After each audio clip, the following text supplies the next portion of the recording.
চিলকলঙছে মাইপে মহাপপনা লঙকং ওলোকে বিশ্ব পৰিৱেশ দিৱস উপলক্ষে বৃক্ষৰোপণ কাৰ্যসূচী বেঙেনাগড়া লাচন গাঁৱৰ কৰ্মচাৰী ৰাজ্য যত উদ্যোগত চিলং ওলোকে দলুচকে তাকাম গিলেন গেলাং ওলোকে 1 তাৰিখ দক্কব উচিপুলি রেনাম আরম্ভ বমনা দুঙাই চিল লেঙাবি এবং অরক কাংকুতকা আইপে মহাপপনাম লঙকং ওলোকে তাকাম পংকুরপ গিলেন গেলা চিলকে উচিপুলি লেঙাব দাম দাম ইরং অরকং ওলোকে মেডিয়া লোকে দেখ তানিয়ম গগলিক গেলা কাপা লুপসুয়ে যি অকম না লুয়ে যি নলম আপং তানময় অরকং নল আপং ভিডিও দেম লাষ্ট দপ স্কিমা আপা কাংকুতকা এয়া হৈছে ধেমাজিৰ পৰা মাছখোৱা যি নতুনকৈ অসমমালা আঁচনিয়ে অন্য নিৰ্মাণ কৰা পকী পথ আৰু এই পকী পথৰ দুয়োকাষে আজি যি সৌন্দৰ্য বৰ্ধনৰ বাবে ওলাই আহিছে স্থানীয় বেঙেনাগড়া লাচন গাঁৱৰ স্থানীয় যিসকল ৰাইজ চৰকাৰী কৰ্মচাৰীসকল আৰু TMPK যৌথ উদ্যোগত তেওঁলোক ওলাই আহিছে আৰু তেওঁলোকে ওলাই আহি এই নতুনকৈ নিৰ্মাণ কৰা পথটোৰ দুয়োকাষে বৃক্ষৰোপণ কৰিছে পুৱা 5 বজাৰ পৰা তেওঁলোকে এনেধৰণে ওলাই আহি বৃক্ষৰোপণ অব্যাহত ৰাখিছে বিগত যি 1 তাৰিখৰ পৰা 1 জুন তাৰিখৰ পৰা এই যি পৰিৱেশৰ লগত সংগতি ৰাখি তেওঁলোকে এনেধৰণে বৃক্ষৰোপণ কাৰ্যসূচী কৰি আহিছে ইতিমধ্যে প্ৰায় 1.5 কিলোমিটাৰ অংশ তেওঁলোকে বৃক্ষৰোপণ কৰিছে আৰু দেখা পাইছে পুৱাৰ ভাগত এই অঞ্চলত পৰিৱেশ সকলো লোক আমি এই ৰাস্তাটো যেতিয়া অসম চৰকাৰৰ দ্বাৰা আমাৰ অসমমালা আঁচনিৰ দ্বাৰা নিৰ্মাণ কৰিছিলে তেতিয়া আমাৰ দুয়োকাষৰ ৰাস্তাৰ দুয়োকাষৰ গছখিনি সম্পূৰ্ণভাৱে কাটি দিয়া হৈছিলে আৰু আমি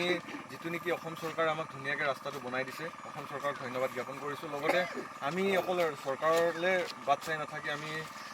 সকলো গাঁৱৰবাসী ৰাইজে লগতে আমাৰ তাকাম মিচিং পৰিংকাবাং TMPK আৰু আমাৰ বেঙেনাগড়া লাচন গাঁৱৰ কৰ্মচাৰী সন্থাই আলোচনা কৰি আমি কিছু কথা মনতে চিন্তা কৰিলোঁ যে অকল চৰকাৰলৈ বাট চাই নাথাকি আমি দুয়োকাষে গছপুলি ৰোপণৰ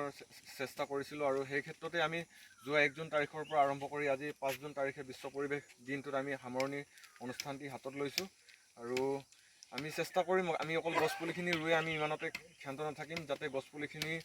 ডাঙৰ দীঘল কৰিব পাৰোঁ সেইটোৱে আমাৰ মেইন লক্ষ্য উদ্দেশ্য হ'ব কাৰণ আমি ৰুব লাগে বুলি গছপুলিখিনি ৰুলে নহ'ব গছপুলিখিনি ডাঙৰ কৰাটো আমাৰ মূল লক্ষ্য হয় নিশ্চিতভাৱে আৰু আগলৈ যাবলৈ চেষ্টা কৰিম দেখুৱাব বিচাৰিছোঁ যে কি ধৰণে গছপুলিসমূহ ৰুইছে আৰু ৰুই ইয়াক বেৰা দিয়া এই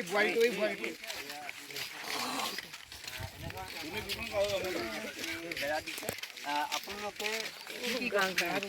ইয়াতে আপোনাৰ দেৱদাৰু আছে আৰু বকুল হ'ব মাজে সময়ে আৰু চকুৰা হ'ব ফুলৰ কাৰণে সেইটো আমি একচুৱেলি আমাৰতো যোৱা দুমাহৰ আগৰ পৰাই প্ৰিপেৰেশ্যন চলি আছিলে আমি ভাবিলোঁ কি বহুত গছ গছনি কাটি দিয়া হ'ল বহুত মুকলি হৈ গ'ল ফলত আমি ভাবিলোঁ গাঁৱৰে যুৱক আৰু কৰ্মচাৰীসকল আৰু TMPK ৰাইজৰ যত উদ্যোগত আমি আলোচনা কৰি এইটো আমি মেক্সিমাম আমি 3 কিলোমিটাৰ পৰ্যন্ত আমি ৰুই দিয়াৰ কথা আমি আলোচনা কৰিলোঁ ইতিমধ্যে আমাৰ 2 কিলোমিটাৰমান হৈ গৈছে আৰু আজিয়ে যে অন্ত হ'ব এইটো নহয় ঠিক আমাৰ এই কাৰ্যসূচী এমাহজোৰা চলি গৈ থাকিব আৰু এই ক্ষেত্ৰত আমাক গাঁৱৰ ৰাইজে বহু ধৰণে সহায় সহযোগিতা কৰিছে কোনোবাই নেট দিছে কোনোবাই গছৰ পুলি দিছে কোনোবাই আৰ্থিকভাৱে নহ'লেও শ্ৰমিক হিচাপে শ্ৰমদান কৰিছে মুকলিভাৱে মুক্ত মনে আৰু এই ক্ষেত্ৰত আমি শলাগ ল'ব লাগিব গাঁৱৰ যিসকল কৰ্মচাৰী আছে বা যিসকল মানে আমাৰ দল সংগঠনকে আদি কৰি ইয়াতে কোনো ৰাজনীতিৰ কথা নাহে এনেকুৱা ৰাইজৰ সমাজৰ ক্ষেত্ৰত সকলোৱে আগবাঢ়ি আহে যিকোনো ক্ষেত্ৰতে সেইকাৰণে আমাৰ ৰাইজ আজি একতা হৈ ওলাই আহিছে আপোনালোকে দেখা পাইছে ইয়াতে বহু ধৰণৰ সহায় আমি ৰাইজৰ পৰা সহায় লাভ কৰিছোঁ হয় নিশ্চিতভাৱে এইটো আচলতে আটাইতকৈ গুৰুত্বপূৰ্ণ কথা যে চৰকাৰে ৰাস্তাটো বনাই দিছে ৰাস্তাটো বনাই দিয়াৰ পিছত এই ৰাস্তাটো ইয়াৰ দুয়োকাষে গছ পুলি ৰোপণ কৰি ইয়াক সৌন্দৰ্য বৰ্ধনৰ বাবে ৰাইজে নিজে আগবাঢ়ি অহাটো অত্যন্ত গুৰুত্বপূৰ্ণ আৰু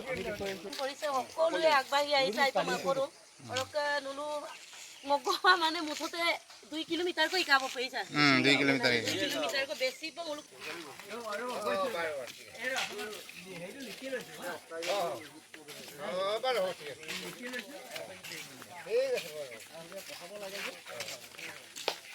বেনাৰত নচুত